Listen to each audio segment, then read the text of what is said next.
It's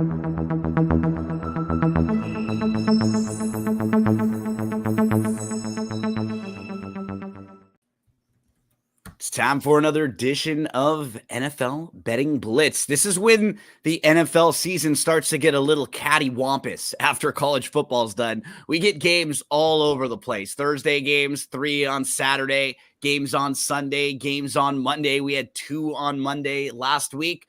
But you know what? If there's football, Eric and I will be here talking with you about the games on NFL Betting Blitz, presented by our friends over at Parlay Play, and we'll look at the lines at DRF Sportsbook. How's everything going on your end, buddy? Doing good, man.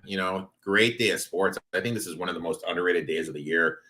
We have college football, college basketball, NFL, NBA, NHL, and there's a monstrous UFC card tonight. Great day of sports. Wow, you're right. There's a little bit of everything for you all over the place. And we encourage you, if you're in the state of Iowa, check out DRF Sportsbook. You can sign up right now for a DRF Sportsbook account. And if you use our promo code, it'll give you up to a $300 deposit match bonus. Use that promo code FAST300. We'll also talk about Parlay Play.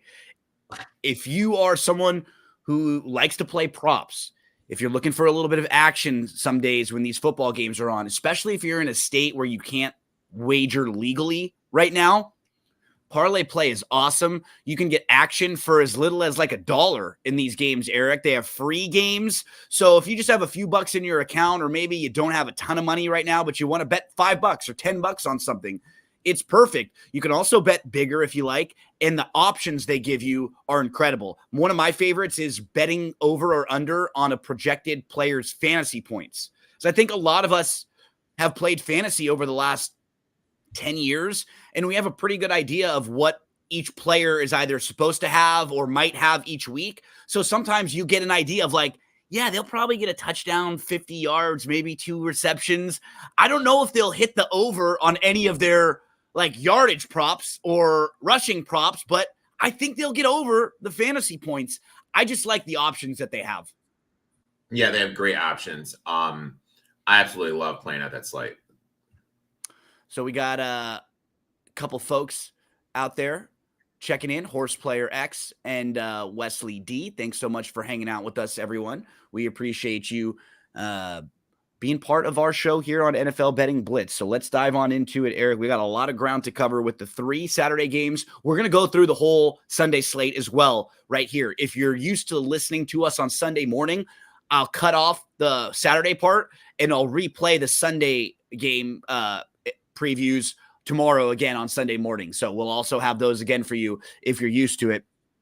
Game with some massive playoff implications. These first 2 really do. You have the Vikings, who are in right now. They come off of a 3-0 victory. The team they beat and shut out comes back on Thursday night and scores 60-plus points in one of the weirdest games you will ever see in your entire life. Eric, we've got the Vikings at the Bengals here. So the Bengals are a 3-point favorite in this game. Browning has been fantastic as a quarterback for them the last few weeks. Game 1 that he started wasn't very good. The last 2, he's been excellent. It seems like combination of Browning, Zach Taylor, the offensive, coordinating all together. They've put this guy in a position to succeed so far. This might be a little difficult because we know what Minnesota is going to do to him, right? They're going to put a ton of pressure on this guy. That's what Brian Flores does. One thing that's impressed me, Eric, because we weren't sure throughout the year what Minnesota would look like, but Flores was able to take a defense with players that weren't even schemed for him and actually have them kind of overperform because he sends out all these like weird looking blitzes, not even traditional pressures. So I got to say, I've been pretty impressed with both of these staffs recently because they've had a lot of things thrown at them, right? I mean, Minnesota's had to start 3 different quarterbacks this year. I think this will be the 4th different quarterback they're starting, right? Because Hall started a game. Mullins now, Dobbs, and Cousins. Yeah. I got to give credit to O'Connell. I was amazed with what he did last year. Thought it was a little bit of a bluff, but he was able to get him in this position this year. In terms of this game, I'm trying not to outthink the room. The Bengals allow 71.9 yards per game to opposing tight ends, 10.6 yards per catch with an 80% catch rate. We saw when Nick Mullins played for the 49ers and started, he heavily targeted George Kittle the one game a couple years ago when he played that Saturday game against the Raiders, when he played for the Cleveland Browns, heavily targeted David Njoku. I think that trend's going to stay here. I got TJ Hawkinson over 50.5 yards receiving. Only thing I like to do here, what Browning has done has been great, but is it going to be sustainable against the Flores defense, which likes to mean pressure? So I'm just going to target TJ Hawkinson with the over 50.5 yards. That's one of mine, my friend, too. We'll talk about parlay play in just a little bit, but Hawkinson was going to be in the mix for me. So, yeah, I agree with you. The number feels sort of right. It feels sort of accurate, but again, a ton of credit to Zach Taylor for the Bengals and to O'Connell for the Vikings. Both of these teams, once their quarterbacks were out, we just wrote them off. Most of the league did. When Cousins was done, we're like, year's over for Minnesota. And you know what? Like, them getting a couple of good weeks out of Dobbs might be the reason why they make the playoffs, right? And I'm not going to lie, I'm bitter. Just because the Bengals were the ones that knocked me out of the Survivor in that Monday night game. Oh, my gosh. You know, props to Taylor is what it is. Defense has been playing a lot better. I would definitely lean them if I were to bet, but I'm going to be honest. On a day like today, one of the hardest things to do is make sure your betting card is not too full. You don't get one. Don't overwhelm yourself. You don't need to force it if you don't love it there. Cool stat. Last week, we had the Vikings win a game 3-0 on the same day the Minnesota Wild won 3-0. So shout out there. Yeah, no real strong opinion one way or the other. I just think this will be a fascinating game to see if Browning can hold up to some of the pressure and different looks they're going to throw at him with the Vikings. We go to the Steelers at the Colts. So Trubisky, baby, did not look very good. Are we going to get the Mason Rudolph chance again here in Indianapolis? Do you think we're going to get the chance for the third string quarterback here? If the Steelers fans are out there, I mean, they've lost 3 of their last 4 games now, right? And the difficult thing for Pittsburgh was this was supposed to be the easy part of their schedule, where it felt like they were going to be able to get a couple easy victories in. They were the second team in NFL history to lose back-to-back home games to teams with 10-plus losses coming into the game, which is just insane. They allowed New England to score a touchdown on the opening drive. They were down 21-3 against the New England team that had scored a combined 13 points over their last 3 games. Now, this spot, though, this is an interesting one. I mean, it's basically a pick 'em here. You've got a Colts team whose defense struggled in their last game, too, and they had 9 penalties, a couple turnovers. I can't get a real strong feel for this one myself. I think earlier in the week, this number was a little bit better, right? Did you play Pittsburgh at a better number here? I got Pittsburgh at a better number. Still, we got Tomlin with the dog, 65% ATS, Road Dog, 61% ATS. Dog off of a loss, 63% ATS. Minshew as a home favorite, only 40% ATS. I know Trubisky is the starter, but the Colts defense on the back 4, especially the left side of the field, really does struggle. That's a defense I look to target. On DFS, Colts can be run on 26 DVOA against the run. I think this is a good bounce back spot for the Steelers. I think Watt and Highsmith will play. I know they did get a concussion, but that was a Thursday night game. Pittsburgh is 8th DVOA defending the pass. Porter's slowly morphed into the shutdown quarter. I think he's going to shadow Pittman. And Pittman, one of my leagues, Pittman's lead, I think he's going to lead me to a title. So he's been awesome. Pittman is slowed down by Porter. Minshew likes to target him. I think the offense is going to struggle a little bit. I got the Steelers here. At this point, I just play him at the money line.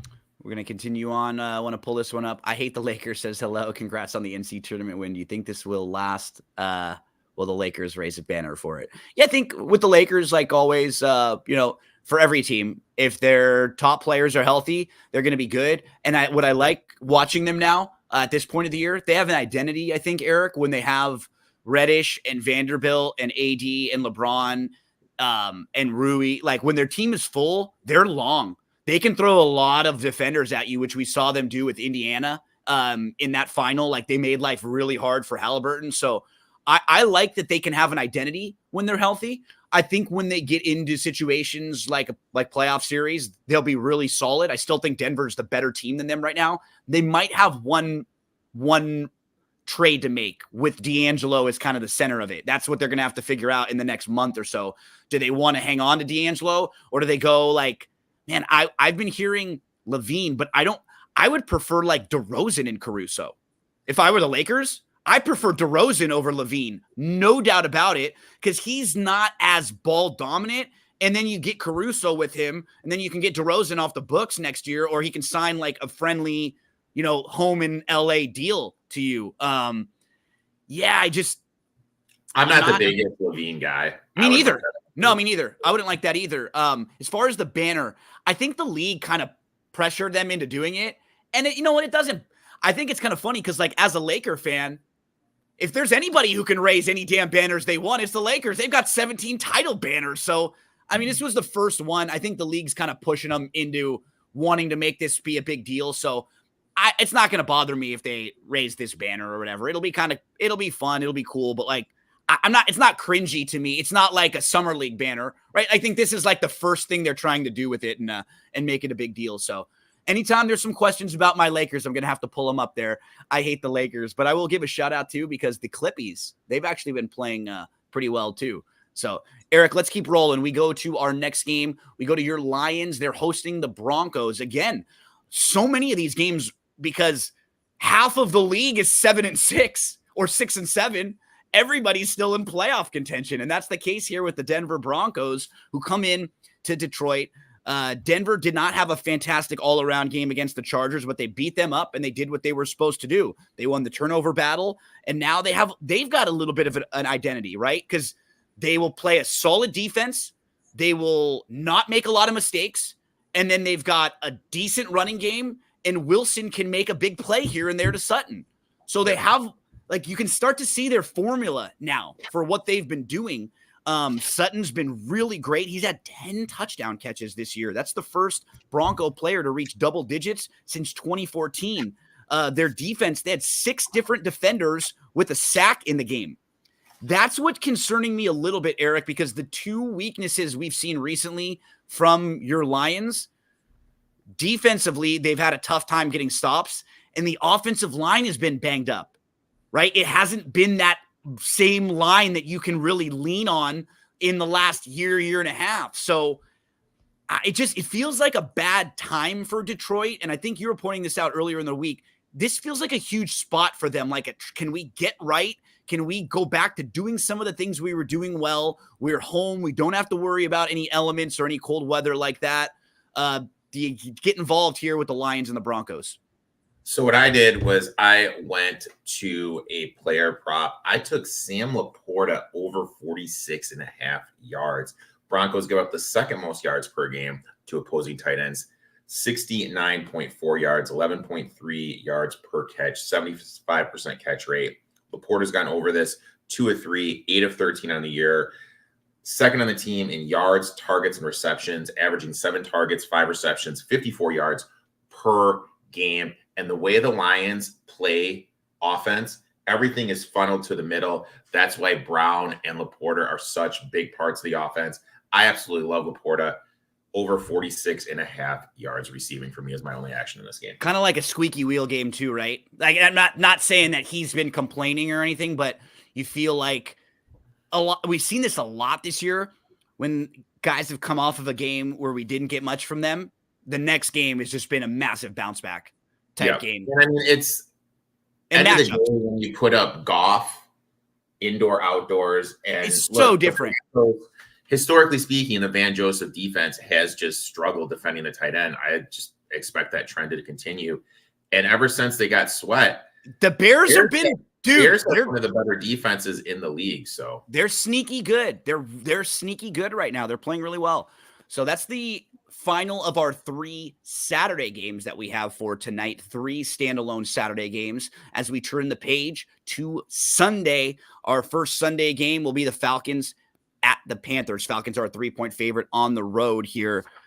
I like this group of players. I would love just a slight upgrade at quarterback talking about the Bears, like there have been a lot of rumors about a guy like Justin Fields coming to Atlanta and how he may look with that sort of a team that wants to run the ball if they can get maybe an upgraded head coach.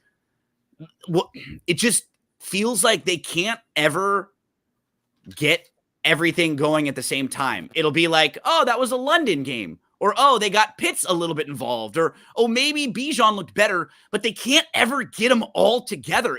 You've got these incredible playmakers, and Smith just doesn't know what to do with them. Combination of Smith and then Ritter making some bad decisions here and there. They've lost 5 one-score games so far this year. And they're banged up, too. What's concerning, like they were missing 5 starters last week against Tampa, and then they lost 2 more during the game. They could be down like 3 or 4 offensive linemen. And that's even against a bad team like Carolina. That's concerning when you're backing a team that's favored by margin on the road here. So, man, I'm not laying it with the Falcons here. I'm not sure if I can get there with Bryce Young and the Panthers. They've just looked so bad. They had 3.8 yards per play last week. Young started the game 3 of 15 for 28 yards. He missed Mingo for a touchdown. That one hurt. That one hurt. Like, positives, though. They ran the ball really well. They ran the ball for 200 yards as a team, 39 carries, and 5.2 yards per carry. But they have lost 6 games in a row twice this year. Eek. Who do we fade here? Bears, big emotional win off the Lions. Browns, big win over the Jags. Delpit's obviously out, which hurts the back 4 of the Browns.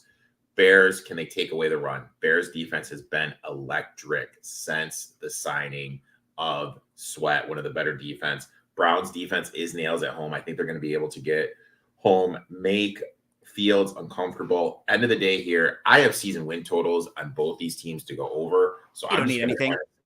I'm just going to kind of watch it. You just sit on your hands here. You don't need to force it. Like we said, on a game like this, on a day like today, and a weekend like this weekend, so many opportunities.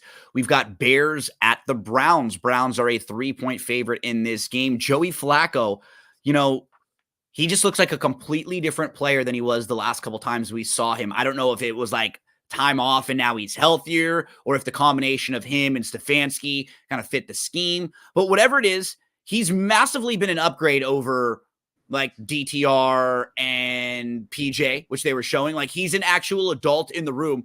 Honestly, he's probably been close to what they were getting from Watson too. It's not like Watson was giving them incredible quarterback play week in, week out. He would have some good drives and some good moments, but the consistency really wasn't there. And then how about the Bears? They had back-to-back wins for the first time in the Eberflus tenure. They beat the Lions. They had more first downs, more total yards, more yards per play. They won the time of possession by almost 7 minutes.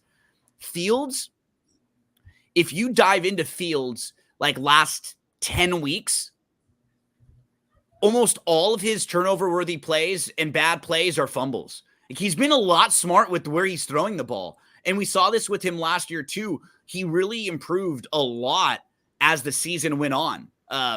Towards the end of last year, and he's doing the same thing this year. I'm on the Bears in here at anything over the 3. I think it's just a nice spot for the Bears to keep things close. Some of the positives for them, their defense has been strong. In particular, they are one of the best teams in the league at defending the run, which we know the Browns want to do. I was just talking about all the pressure the Bears put on the Lions, and the Browns are going to be without their normal offensive line. They're going to be missing some key pieces on the offensive line here. So I'm looking at a couple key matchups where I think the Bears will be able to perform very well against the Browns at over a field goal or over. I'm okay here on the Bears, Eric. Yeah, I'm just going to sit this out. Like, I got futures, overs, both sides. Bears got to go, I think 2-2 down the stretch for me to get that. So I'm just going to kind of sit it out. Browns, which is funny because remember, like, think about that at the beginning of the year, we were even saying, God, this feels a little bit high for the Bears, right? Like, doesn't the total feel high? And then the way they looked at the beginning of the season, it was like, oh, we're done. Like, no shot, we're going to get that. And then same exact thing happened again. It's flipped to where it's like, the Bears got a legitimate shot of getting that now. you Yeah. know? So I don't know what to do if I was like running the Bears, because they're the real key to moving forward. What's going to happen, right? Like that decision they make are they going to stick with Fields? Do they trade Fields? That's going to lead like a huge domino effect in the entire draft. Yeah, I mean, it basically comes down to where you value Fields. I talked about this Tuesday on my show. I have Fields as the 11th best quarterback. I think there's 19 other teams that would take Fields over their current situation, what they have. That sounds about right. If I'm the Bears, what I would do is I would draft Marvin Harrison, and then I would draft the offensive line. Absolutely. That's what I would do, because I'm not a big. Or do you go down 1 or 2, right? And then you might even be able to do that. Like if you go to 3 or 4, you could keep Fields. You could get probably an offensive lineman, and maybe you don't get Harrison. Maybe you get Neighbors, right? Someone like that. But then you can even stack up more. So I would do one of those 2 things, right? Go like slightly down, because they're not quite fully ready either. They still got holes to fill. But to me, it's wide receiver, offensive line, and keep Justin Fields. I think that's the best way to build their team. Yeah, because if you make, realistically, if you make the wrong choice, this will set your franchise back, and we kind of see it with the Panthers. I mean, look where they are right now. Obviously, dude, Caleb Young or Drake May could be that. Yeah, they could. We don't know. You never know. Guy. I think May, when it's all said and done, is going to be the better quarterback of the 2. So, we don't know. We don't know what's going to happen. But if I'm the Bears, I think Caleb has a higher floor ceiling. Drake May feels like he's I think a little safer as like a quarterback, because I think Caleb can have one of those extremes. Like his ceiling could be close to Mahomes. No joke. Like he could do that. Physically, he's got the tools. It's mentally, is he there? Like, can he process this stuff? Because he's got that like playground style. But can you have to be able to rein that in a little bit. Like you're not teaching players to be like Mahomes, because that doesn't work. So many guys come into the league thinking they can do the things Mahomes does. And then you see them try to sling the ball over the field and it doesn't work. I'm fascinated by what the Bears are going to do moving forward, because they just are the huge, huge piece of like, how is this draft going to unfold after that? And I really think a lot of it depends on who their coach is. Do they stay with the recruits? Do they go someplace else? I'm hearing and I think the next 4 weeks matter a lot for them, right? Like they go 3-1 here. I don't think Eberflus is gone. Yeah. And they'll look at their oh, you know what? We were like 8 wins, 9 wins. We've got some momentum. Let's build on it. Let's see. Texans at the Titans. So the Texans are turning to Keenum on Sunday. Is that correct? The Texans? Yeah, did I hear that right? I thought it was Davis Mills. Okay, let me check this for sure, because I believe they said that in trying to in making sure that, because they wanted like more of a veteran. Yeah, so Texans are expected to start Case Keenum against the Titans with rookie CJ Stroud to miss the game. They wanted Keenum's big game experience as they are in the mix in the ultra crowded playoff race. So that's interesting. I'm not the big Case Keenum guy, but at this number, look, the Titans with Vrabel only 46% as a favorite. When laying 3 or more, that dips down to 41%. Both teams have some injuries. Texans do not have Nico Collins. They do not have Dell is out. What about Schultz? Do we know? Schultz, game time decision. And I look, in the fantasy league we're in, I've been bleeding tight end. I need Dalton Schultz to go today.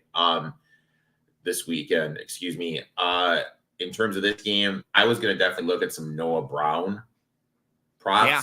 But with Case Keenum, I don't trust him, so I'll probably just sit this game out. You know, what might be funny one is like, if you're playing in DFS, I might throw in a little Bobby Trees, like as the veteran with the veteran, just because he may be way down the line. But it's a tough, and I think that might be one of the reasons why they didn't put Mills in, Eric, is because they have no receivers either.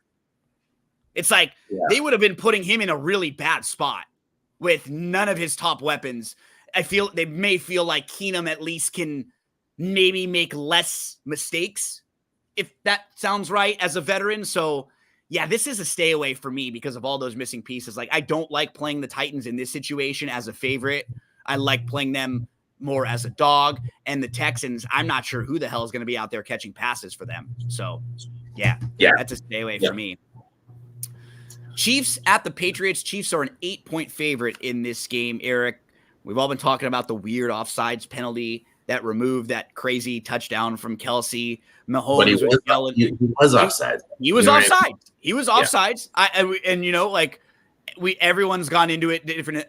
You can't debate with if he was offsides, period. So that's like the start of the conversation. Following it, you can say, I think the only gripe you can say is, why didn't they call the play dead right away? Like, why did they let it get as far as it did? That's my only issue. It never with it shouldn't have been called.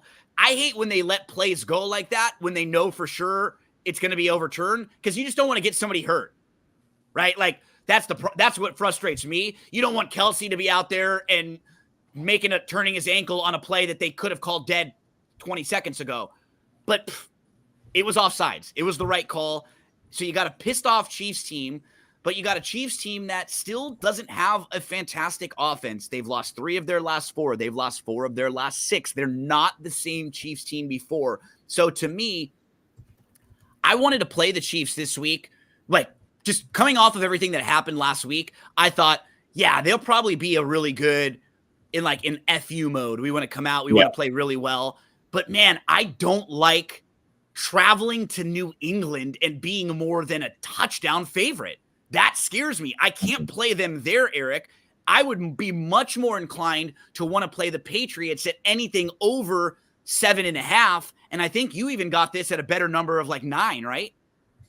Yeah, I got this at 9.5. Mahomes, 48% ATS is a favorite, 49% ATS road favorite, 46% ATS 3.5 or more favorite.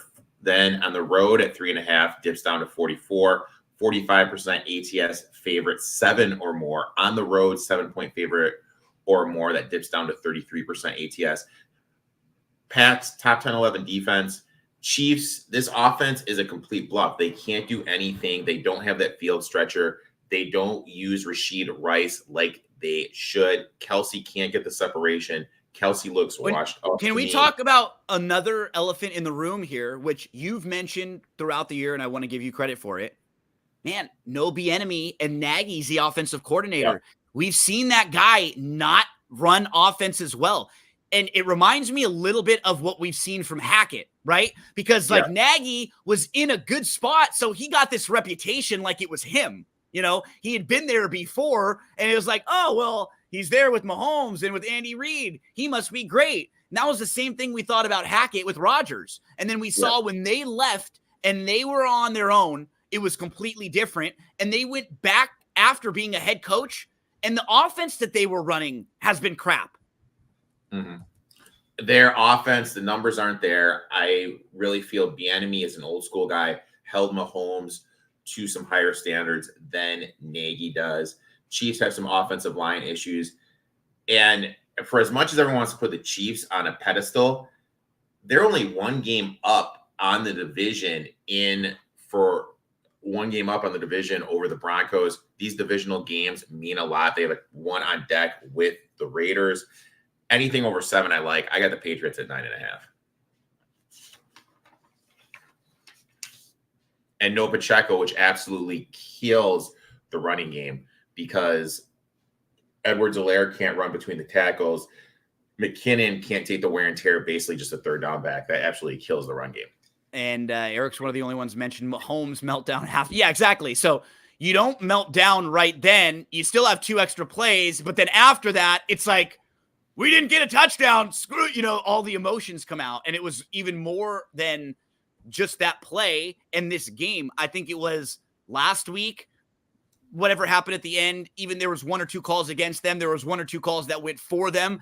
I think it's the frustration with this offense overall that Mahomes has had. That was showing more than just what happened with the officials. So shout out to everyone who's joining us in the chat. this week. Sports better, who's out there? Bobby Thomas, smooth Bobby Thomas. Sports facts we were checking in with. Bobby's living the dream today. I talked to him last night, man. He's going to the MSU Baylor at Little Caesars. And then right after that, he's going to the Lions Broncos. That dude is living the dream today. Awesome. Pour one out for me and Eric today. Smooth Bobby. Brewers baseball checks in. Let's make some money checks in. I hate the Lakers. So big shout out to all of you out there in the chat. Thanks so much for hanging out with us on this beautiful Saturday morning as we get through 3 games on the Saturday football slate. And now we're all into the Sunday slate. And in this game, Eric, where we're talking about Chiefs Patriots, remember, with a big number like this, what I like to see is the Chiefs the Patriots last week, first drive, scored a touchdown with Zappe. He completed 14 of his 21 passes to start the game, 3 touchdowns to start. Then it looked like he got banged up. And following that, they weren't as good and they didn't move the ball quite as much. He's got a few extra days off also because they played last week on Thursday against Pittsburgh. And if we can just get a good game strip to start the game and get a score right off the bat, then you give yourself a bunch of wiggle room. Right? And then you feel pretty good about it. Even if this team can just get 1 or 2 or 3 scores early in the game, like we saw from them last week, to where then you just buy yourself more and more time when you're playing a big number like this. So feels like the Patriots side is the right side here. Let's go Giants at the Saints. This was another one that I locked in, Eric. I'm on the Giants side here, mainly because we've all been hearing about Tommy effing DeVito, Tommy Cutlets, but it's like more of a, kind of a funny, jokey thing. It's not really built into numbers and stuff. Like, he's not getting Vegas credit or anything here. And this Saints team has a miserable offense. They are one of the worst red zone offenses too. Even when they move the ball, they don't score well. What's been hurting them is that they've had Carr get hurt 3 times so far this year in the middle of a game. And then you bring Jameis in. They would have been better off just having Jameis start those games, because they would have had more continuity. The offense would be a little bit more comfortable. They would probably been able to have Jameis have more first-team reps leading into the games and just be a little bit – the chemistry with everyone would be better. The Saints have had 13 straight games without an opening drive touchdown. Last week, they missed a 29-yard field goal. If you're someone who just looked at that box score when they played the Panthers last week, that game was not at all the way the final score looked. It was an 8-point game with 8 minutes left. And then the Saints scored 2 late touchdowns to make it look like they dominated the game. And mainly it was Carolina's fault. We went through some of Young's stats. They were miserable. The Saints benefited from a muffed punt that gave them a touchdown and a 14-3 lead. They were outgained by the Panthers by over 100 yards. And they allowed the Panthers to rush for over 200 yards. And again, I'm looking at this matchup. I think that's what the Giants are going to come in here looking at and saying, last week, Panthers ran all over this team. The Giants themselves just ran for 200 yards because they were getting DeVito more involved in the running game, which is smart. Now Dable's starting to use some of the strengths of Tommy DeVito, that he can move around a little bit, makes it easier for him to pass. And with the Giants defense, they've played really well as of late. I've been just so impressed with how hard they've been playing. They've won 3 straight games in a row. I like to see that they're using Wan'Dale Robinson better. They're using Hyatt better. This team now is looking more like a team. I think this number is too high for the Saints. I locked in the Giants at +6, actually. Allen is the 6th least profitable coach against the spread since 2005. Big number for a team in the Saints. It's one of the worst in the NFL in the red zone. Superdome is tough to play at, but the Saints team just isn't that good. Barkley should be able to have his way running against this front line. I think that game against the Saints with the Panthers was a little misleading. Panthers had every opportunity to win it, or at least cover the numbers. Saints do have some injuries. I would definitely lean the Giants here, but I'm not involved. Keep rolling along. Oh, Eric, had to ask you about this one. Giannis going after the game ball. That was a weird thing, right? That was weird. The whole thing was weird. Like, I don't I don't know. Like, me neither. I wish we could get one day like a 30 for 30 or like a podcast where everybody had to have truth serum and we could hear what really happened. Cause I'm still confused. There's this Melanie Ricks. She's a sideline reporter for the Bucks in-game stuff on the sideline. She does a sports show up in Milwaukee. And I caught a little bit of it the day after because I wanted to hear what she had to say because literally she's right on the court. She knows. If anyone heard, she would have heard. The comment she made is she said there is a lot of stuff going on the court that you couldn't tell during the game with the stuff being said. So that's the only thing she said. But it turns out it was a simple misunderstanding. It turns out that the head of security for the Bucks already had the game. Had the ball. Yeah. So the whole thing was weird. And I will say this, for Giannis, I thought that looked awful. Mahomes' fit for me was more of a kid fit. Giannis fit was like, dude, you're running into the opposing locker room. It's like, dude, like, what are you doing, man? Like, I don't know. I didn't like that look at all. Well, and that I thought that's a good comparison. Who brought that up? Was it Sports Facts? And just like those are two guys who are pretty squeaky clean, you know, like they are basically the faces of their sports or as close to it as possible. And they don't really have scandal. Like they're pretty well liked, you know, even opposing teams don't really have a whole lot of bad to say about Giannis or Mahomes. So that it was sort of weird just to see them in a different light this week. You know, because we're not used to seeing that. I'm used to LeBron where everybody hates LeBron. It doesn't matter what LeBron does. It's going to get twisted all out of whack one way or the other. But like Giannis, Mahomes, Curry, there's some of the stars out there that are very likable and usually don't get because they don't do a whole lot wrong, right? They don't do a whole lot that deserves the criticism. But this was weird. This was weird for both Giannis and Mahomes. These things the last week and a half. I put us on full screen because now the sun's starting to come in and beam right all over my face. So I just widened us up a little bit right here. Eric, let's go to Jets at the Dolphins again. This was another one I locked in. My card is ugly this week, Eric. It's Christina Aguilera. We're getting a little dirty again this week, but you know what? That's what has to happen at this point of the NFL season. I'm on the Jets here.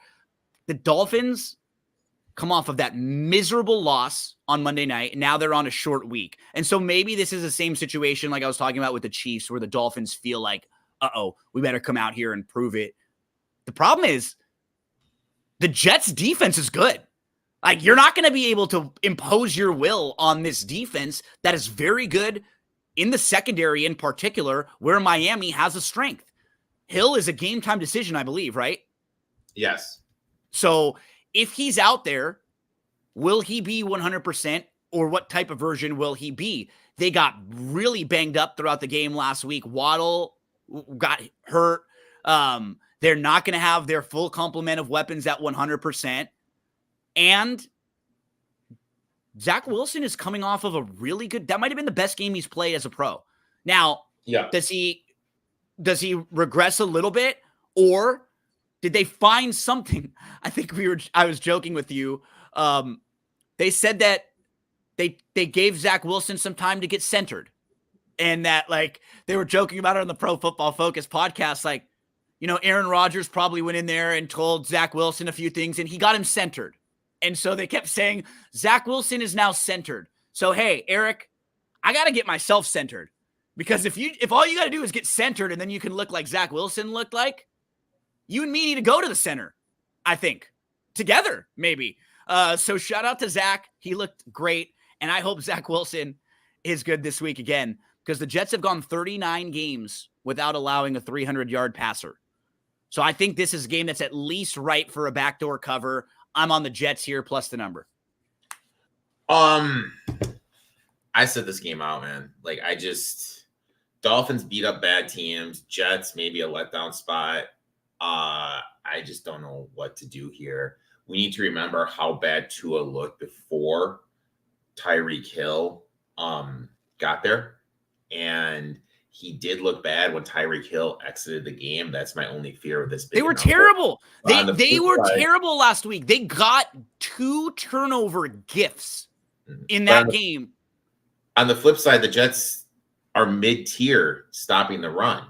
And what's hard is that, like, the Jets game last week, it was one of those spots that looked like the spot of spots for them and the spot to fade the Texans. And then the Texans got all banged up during that game. So the margin in that week was probably a little bit more than it really was, right? Like, they looked a little bit better than may have been true. And I mean, like, look, as much as everyone wants to blame Zach Wilson, blame Aaron Rodgers for being hurt and everything for the position they're in, end of the day is this. They're in this position because they spent money on people that Aaron Rodgers wanted there that aren't helping them win. And they have an offensive coordinator that Aaron Rodgers wanted there that isn't helping Zach Wilson. And as much as everyone kisses Salah's ass, I think he's one of the worst coaches in the league. I think he's a very good defensive coordinator.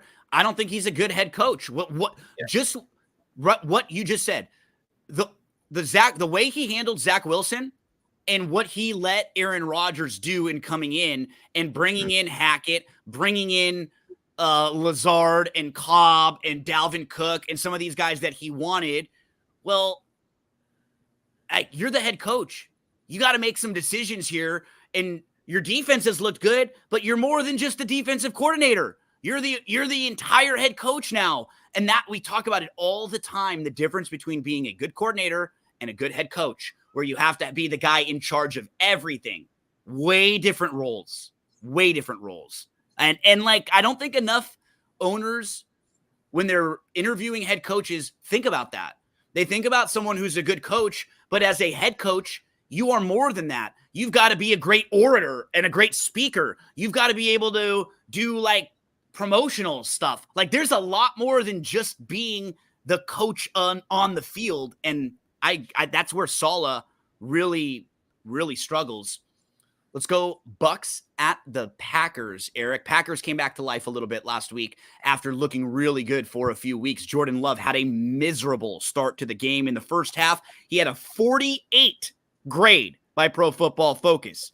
Third quarter, fourth quarter, much better, but he will kind of mess with his mechanics a lot. And that, like, he'll drop out of really a good mechanical throw, and then he'll kind of have a YOLO, like Brett Favre kind of throw, and he's got to be a little more consistent there for them to raise their floor. The Bucks are actually your division leader right now. They're 3-1 in division games, and I will tee you up here.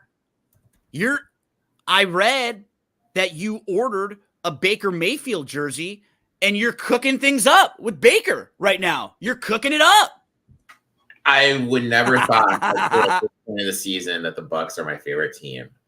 We need to give this coaching staff props. 3 weeks ago, they completely changed their running scheme, and it is showing. White is averaging 95 yards per game, 4.8 yards per carries, and this Packers team is an absolute, what's the word I'm looking for? Putrid defending it. They are putrid defending the run. Defending the run. I think White's going to be able to run the ball on it. You look at it, Mayfield, 57% ATS is a road favorite, 65%, 3.5 or more as a road dog. 57 as a road dog. I think this Packers team, with how Jordan Love throws everything off his back foot, is going to lead to some turnovers. I absolutely love the Bucks here at anything over 3. Yeah, the key is for me in watching the Bucks, the last couple of weeks, they've just been able to run the ball better. And that's the key. Like, if they can just do that enough to keep other teams honest, because they've got the playmakers on the offensive side. Like, they've got weapons there that they can go and attack down the field. They still have enough on their defense, especially they're getting a little bit healthier. They were really banged up a few weeks ago. They're starting to get a little healthier right now, too. I'm on the Bucs side here, and anything over the 3. We move to the 49ers and the Cardinals. Like, I keep looking at these 49ers games, and every game, they're probably a point or two favored more than they should be. but they beat the crap out of bad teams. They really do. And they're such a well-rounded football team that what's difficult is like last week, for example, they played Seattle. San Francisco was 12th on the league in success rate. So what that means is like they were towards the middle of the pack in how good they were on the down to down. Seattle played really hard. Like their defense was giving it everything they could. But what ends up happening is like the one time you make a mistake, they hit an explosive play. And it's not like they only have Tyreek Hill. They've got Debo, McCaffrey, Kittle, and Ayuk. They've got 4 guys that can give them incredible plays. Like all 4 of those guys are better than probably 5 to 7 teams have one playmaker. Like nobody on the Panthers, right? I mean, like how many teams could you go through and like the Patriots? They don't have one player that's equal to the 4 guys that the 49ers have, you know, the Jets, maybe. I mean, Garrett Wilson, I don't know, but there's not much there. It's incredible what they can do. And that's what's so scary about playing against them. You do get the Cardinals coming off a bye. You do get what could be a flat spot for San Francisco because they've been up a couple weeks in a row, playing in bigger games. Like they had a bigger game against Seattle. They had the game against the Eagles before. Now they get kind of a sleepy game against the Cardinals team that you're not expecting much from.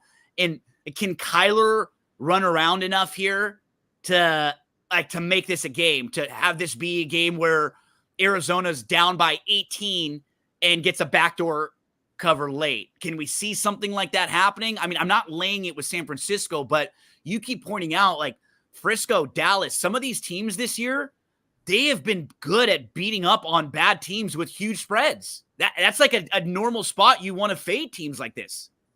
Yeah, normally you want to fade a team here and take the team getting the big points. But on the flip side, you mentioned that the Cardinals are just not the Cardinals. The 49ers are electric. Trent Williams, Debo, Ayuk, Kittle, CMC. Cardinals do struggle stopping the run. I would definitely look to not get involved at this game at all. This is one game I want absolutely literally nothing to do with. Yeah. And because we were even talking about it earlier in the week, like the guy that you would want to maybe target for the Cardinals is McBride, but San Francisco is very good defending the tight end. So you maybe want to take that with a grain of salt and kind of weigh how much you want to use him. Sure, they could be down and maybe some garbage time stuff, but it's difficult. Like I could see Kyler would need to have a big game here. Like for this game to be competitive and for them to cover, he's going to have to rush for 50 and this is plus another yards. This is another guy. You know, like we don't know. Justin Fields. Same thing with Justin Fields, right? What are they going to do? So, I mean, you know, he's playing for his next contract because even if the Cardinals elect to go in a different direction and draft the quarterback, right now they got the second pick.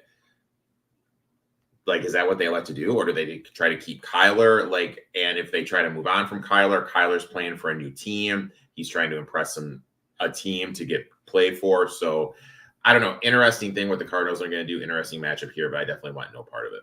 We move next to the Rammies and the Commanders. Man, I was so nervous coming into this year. I thought the Rams were going to be one of the worst teams in the league. And they have completely outplayed my expectations. And you start to look in their losses. They lost by 7 to the 49ers in a game where the Rams had 7 more first downs and outgained the 49ers in that game. They lost by 3 at Cincinnati with Burrow. They lost to the Eagles by 9 in a game where they really played well, but the Eagles kind of ran the ball really well in the second half, and the Rams just kind of couldn't stop that run there. They lost by 7 to Pittsburgh when Kyren Williams got hurt. And they got beat up at Dallas when Stafford got hurt. They lost at Green Bay with Ripien.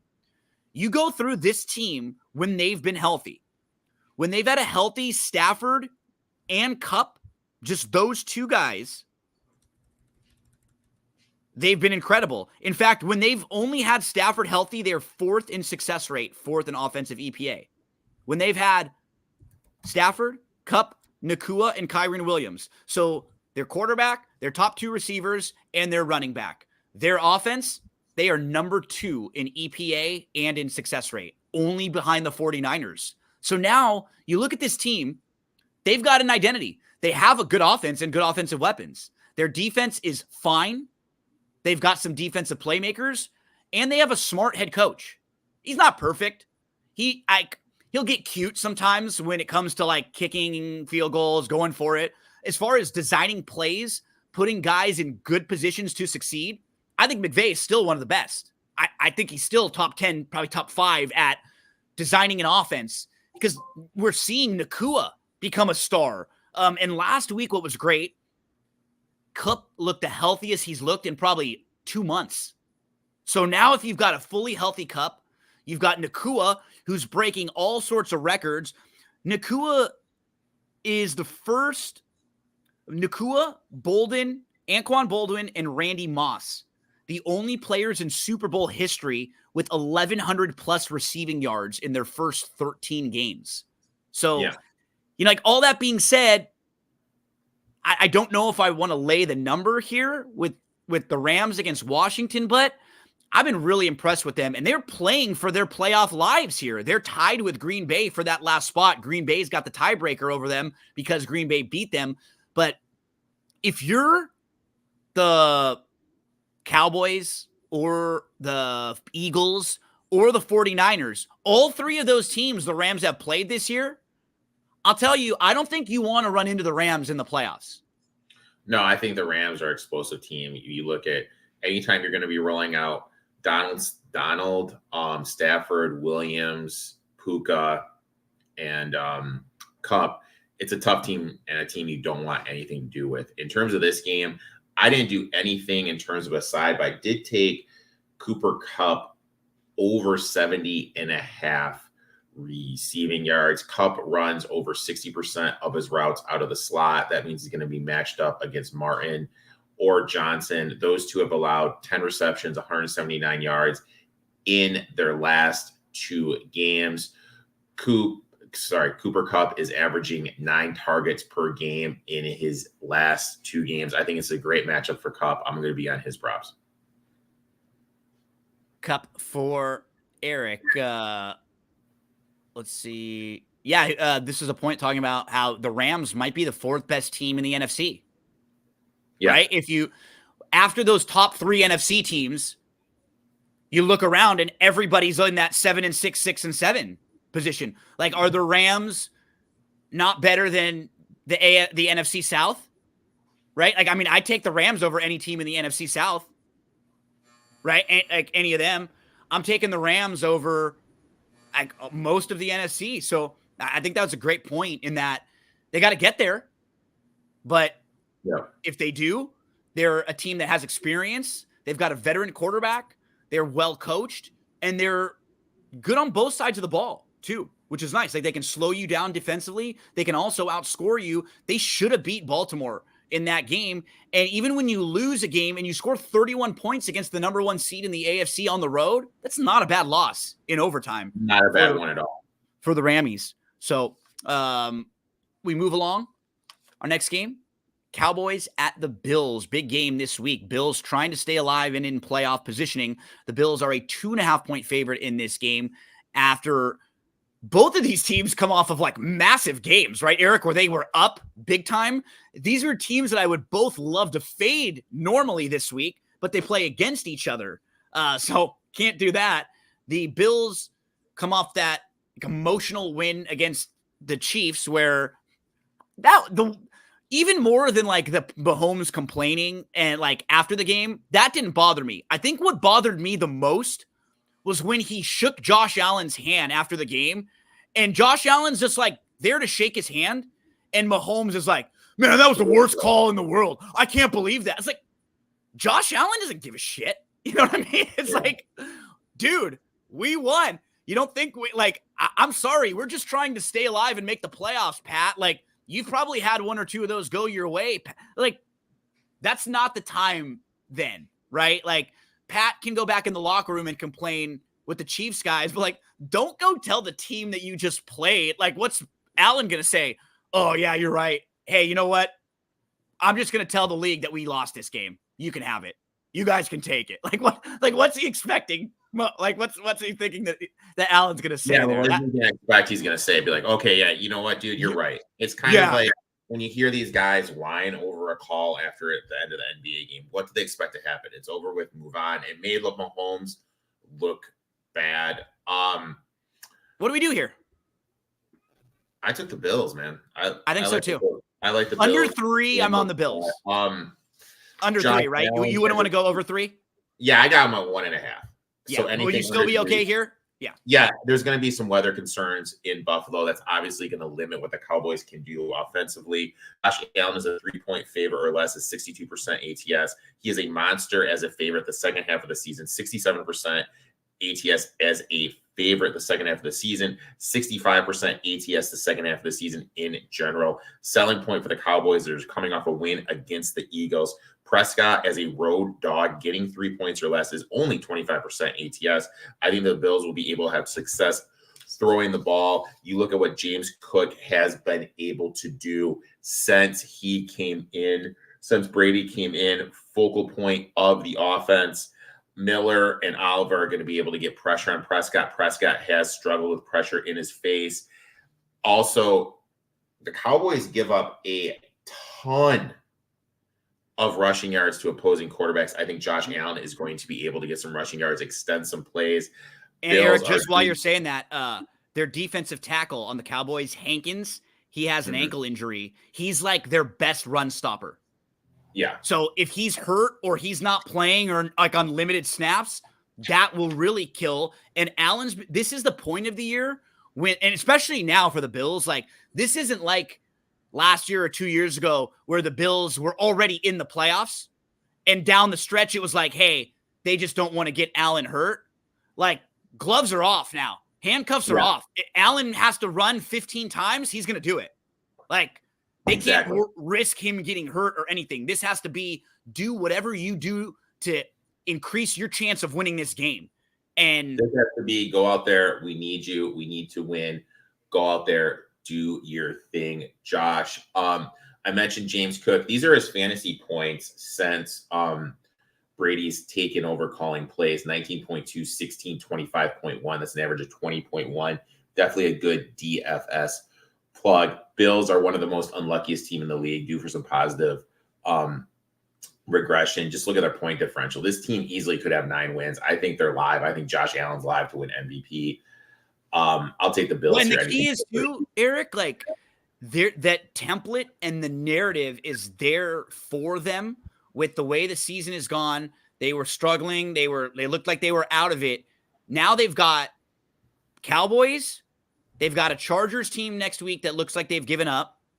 They've got the Patriots, and then they've got at Miami week 18, which would probably be Sunday Night Football. And so you win this game, you're 8-6.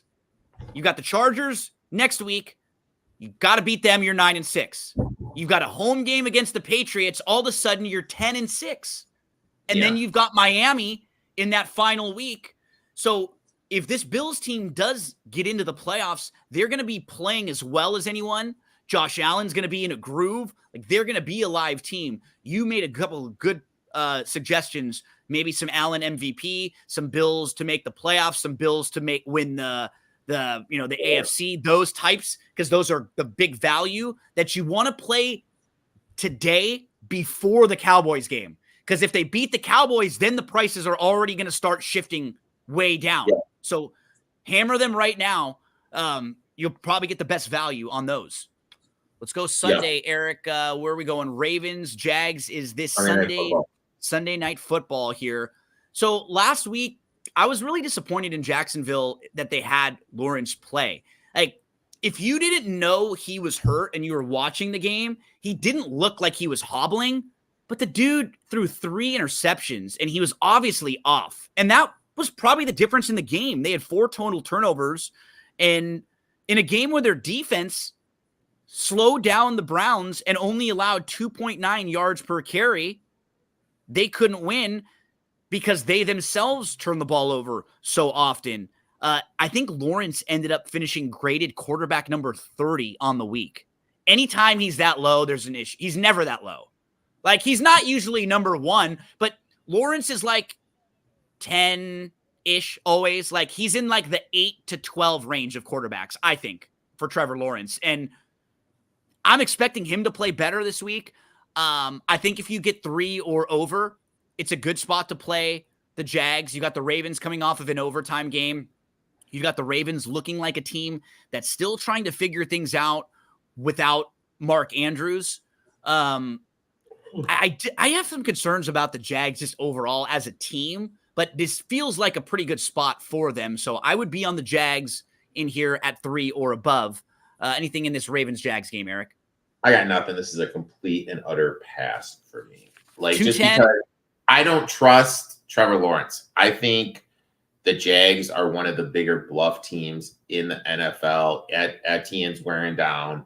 Lawrence is locking in on Zay Jones. They're not taking advantage of what they have in Ridley, looking to target him. Flip side, Ravens have injuries. Odell Beckham's beat up. You mentioned their offense doesn't look right with no Andrews. I really don't know what to do here. I have a ton of action in the earlier slate. So because of that, I'm just going to sit this one out. And in this final game, it's another one of these games, Eric, where I feel like I wanted to fade kind of both of these teams because you've got the Eagles coming off of one of the tougher stretches of games I can remember in the last couple of years. Honestly, like what the Eagles have had to do over the last 6 weeks has been brutal. They played all of the best teams in the league and division rivals, which make it even more difficult. And they did it as they were banged up, kind of wearing down, missing some key pieces on the defensive side. Hurts hasn't been 100%. So like, I want to give them credit because I know that they've had some kind of fluky and lucky wins, but I did see a stat that was comparing all the 10-3 teams this year, like all the teams that have 3 losses, and the Eagles have the toughest schedule in the league. And everybody else has played like, I think the 49ers have played the 9th or 10th hardest schedule, and then the other teams have played soft schedules. So just right there, like they've had to get up a lot recently. But you got to get up again here to play against the Seattle team that is trying and doing everything they can to try to make it into the playoffs. Just had a struggle of 4 straight losses in a row. They had to start Drew Lock last week. Their defense battled. But they kept giving up big plays. They ended up giving up 527 total yards, even though they made San Francisco punt 5 times. Witherspoon got hurt. And then DK Metcalf was pissed off on the sideline. He got thrown out of the game. On the other side, you've got Hurts a little banged up for the Eagles.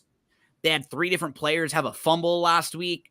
I kind of talked myself into both ways on this game. This one is a pure stay away for me just because I wanted to kind of fade both of these teams coming off their recent stretch of tough games. These 2 teams actually both, if you just isolated their last 5 weeks, they've both played the toughest schedules in the league by far. Yeah, I mean, for here, look, Seattle gives up 94.5 yards running per game, 4.3 yards to opposing running backs. Just give me some DeAndre Swift props. That's all I'm going to do here. That's literally the only thing I want in this game, just because I don't know what's going on. Eagles have struggled. We saw these clips going around that Eagles are starting to get frustrated with how much Hurts is fumbling the ball. They're having him do these drills where he falls down without fumbling. We're hearing reports A.J. Brown's upset he's not giving him the ball enough. Maybe look for some A.J. Brown props. But at the end of the day, Sirianni. Smith is a little banged up too, right? Yeah. Devontae Smith? Yeah, because at the end of the day, the Eagles are one of the most analytic teams, and the analytics say to run against Seattle. So I think it'll be a big DeAndre Swift game. I'll look for his props. In terms of sides or anything, I'm not going to get involved. It's funny because the Eagles went this year when they were 10-1. They were overvalued because you're looking at a lot of their wins. They were tight wins. They probably could have had 2 or 3 more games that they shouldn't have won at that point. I almost think it's flipped now. Like, I think because the last 2 weeks they got their asses kicked so bad that the narrative is like, Philly's not as good as San Francisco and Dallas. And we may actually be able to get value on them now because of those games. Just in like a 2-week span, things change that quickly, to where it's like Philly felt like a team I wanted to play against to now, wow, this may be a team I'm trying to attack. Even if they lose today, like down the line, you feel like they may be valued better and still have an upside on like one game where they can beat anybody. So let's monitor that. I mean, you're looking at them right now. They're plus 750. I mean, this is the highest they've been in they've a ever while. been. Yeah, this is the highest they've been since last year, all the way through last year, all the way through this year. Yeah. So if you're an Eagles fan, or if you're high on just them getting it right, and kind of thinking that it might have been all those tough games in a row that beat them up and wore them down, I'm kind of thinking that right now. The Eagles are one of the teams value-wise that I'm looking in on. Eric, as we finish up, talk to us about ParlayPlay.io. Our promo code is NFL Betting Blitz. Anyone who wants to get some action today, you need to head on over to the website and type in our promo code. Or if you're watching on YouTube, you can click the direct link in the YouTube description. What's nice is, like, on a day like today, Eric, they've got NFL, college, NHL, everything we were talking about. They've got plays. You can get involved in all of those. Yeah, I mean, for me, it's pretty simple. Look, I'm going to Laporta over, and I'm going to Hawkinson over for Saturday. Today, I am going Cooper Kupp over and Amari Cooper over. Those are the props I like. Awesome. Yeah, I was right there with you on the Hawk. That was my play of the week. I like the over 12.5 fantasy points. Michael Pittman, I went over 16.5 fantasy points as well. So those are the two I put together. Hawkinson over the fantasy points, Pittman over the fantasy points. Two that Eric was pointing out that their matchups are really, really good. So shout out to everyone. Let's make some money. I hate the Lakers. Who else was in there? Bobby Thomas, Smooth Bobby Thomas, Sports Better. All of the folks checking in. Sports Facts. We appreciate all of you spending some time with us on this beautiful Saturday morning. Thank you.